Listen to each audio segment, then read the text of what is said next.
6 clubs in England, 3 clubs in Italy, 3 clubs in Spain, all just going to ruin football just for their own greed. Florentino Perez, president of Real Madrid, has come out and said it will save football. All he's interested in is saving his own club. I mean, it's not anyone else's fault that he's out there paying millions of pounds in wages to his players when one of them is sitting in North London on a bench and more interested in playing golf.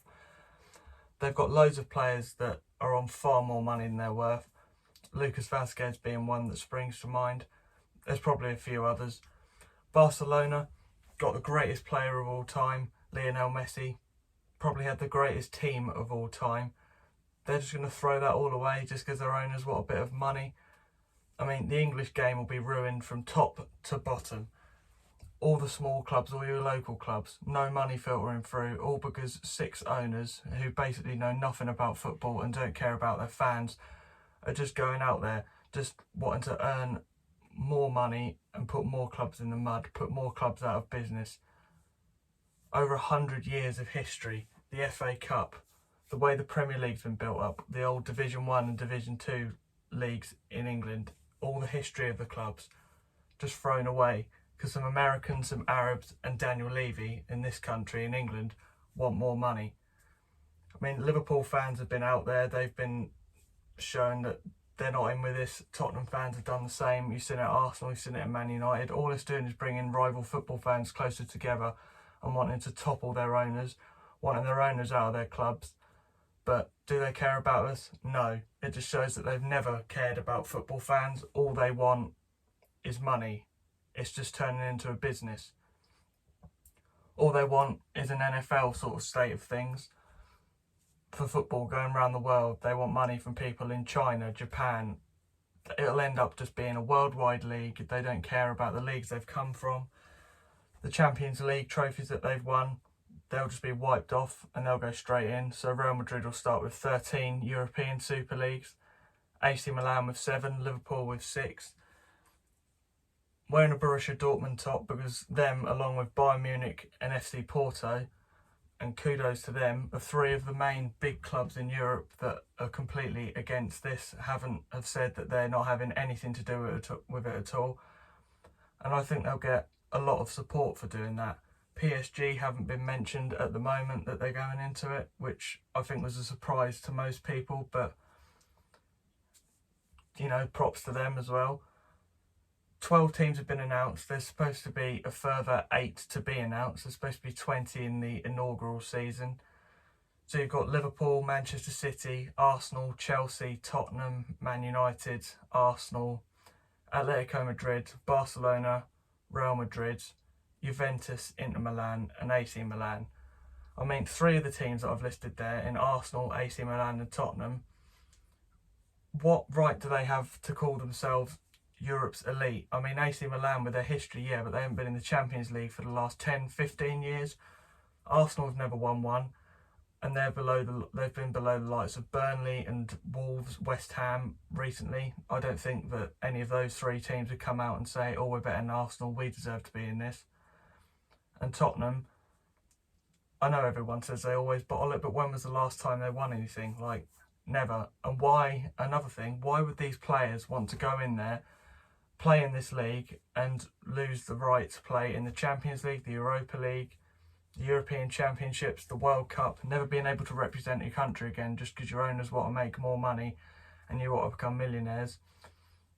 If you choose to participate in this, then I don't think any football fans are going to want anything to do with you, support you in any way. I don't know any fans that will be like, yeah, we support the European Super League. And if you do, then you basically just don't care about football, how football originated and why it is the game it is today. Going back to Dortmund and Bayern, I mean, that's 2 of the biggest teams in Europe straight away. So can you really call it a Super League? Who will be the other teams? You thinking those teams all have massive stadiums? Will Ajax come forward and say they're part of it? I've heard loads of sort of like stories that if those big 6 do get kicked out of the English game, will Celtic and Rangers come across from Scotland? Will they join the Premier League? The whole English football system, maybe the Scottish one, will have to be restructured. I just don't know how it's going to work. But are Celtic and Rangers two of those teams that are still yet to be announced to going into this? It's been met with opposition. You've seen clubs' Twitter pages, and they've come out with statements. Everton have come out and said that they completely disagree with it. They feel let down by the self-proclaimed Big Six, which I think is the right way of going about it. And Wolves have come out, they've changed their Twitter bio to the fact that they were champions a few years ago because they finished 7th below all the teams wanting to participate in it. It's been branded the death of football, it will kill football, and I think sadly that's the bottom line of it. If it does go through, it will kill football, it will be the death of football. And I mean, the best two people I've heard talk about it have been Gary Neville and Jamie Carragher on Monday Night Football. They've just gone out there, they've said it how it is, they don't care if they upset anybody. And I mean, don't listen to me about talking about that, go watch what they said, because everything they said was spot on. There needs to be sort of like an upheaval, there needs to be an uprising of fans. I know with COVID it's difficult, but that's the only way you're going to get through to the owners, to the people that want to ruin the game that has been around for 100 years, is the most loved sport in the world. And I mean, it will like ruin or sort of like put a dampener on careers of the players of calibre of Cristiano Ronaldo, Lionel Messi, all those top players at those clubs. Do you really want to throw away? It's like Mesut Ozil said, every kid dreams of waking up, winning the World Cup, winning the major leagues, winning the Champions League, not a 20-team Super League that has been fought up overnight by a bunch of billionaires who don't know anything about football, never have, just show that they don't care about their fans, and fans make football.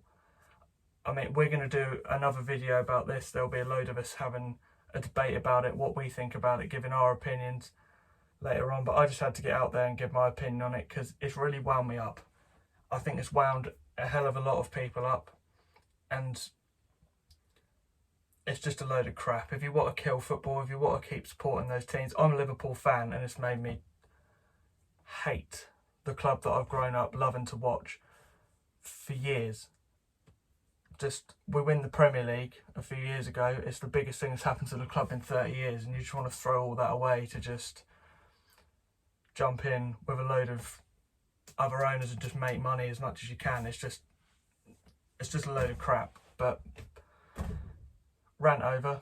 We'll be back for another video very, very soon on this. So stay tuned and just cancel the Super League. Don't let it happen. I think that's what everybody thinks.